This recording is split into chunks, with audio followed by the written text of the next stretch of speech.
بسم الله الرحمن الرحيم.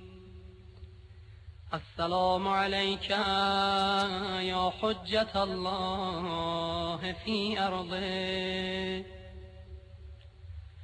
السلام عليك يا عين الله في خلقه. السلام عليك يا نور الله الذي يهتدي به المهتدون ويفرج به عن المؤمنين. السلام عليك أيها المهذب الخائف.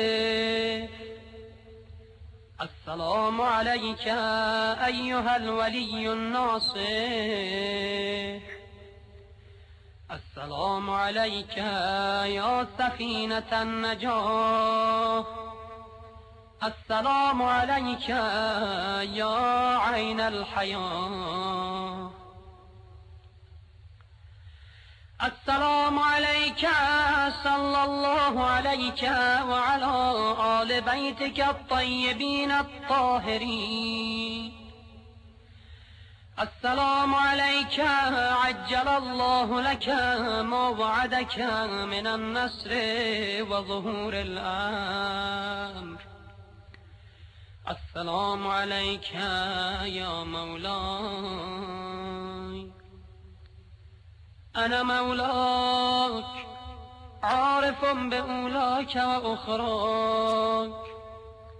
أتغرب إلى الله تعالى بك وبآل بيتك وأنتظر ظهورك وظهور الحق على يديك.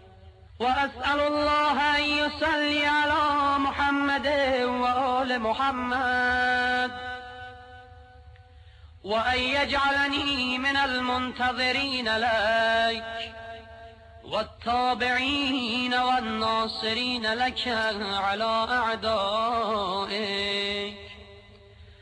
والمستشهدين بين يديك في جملة أوليائك.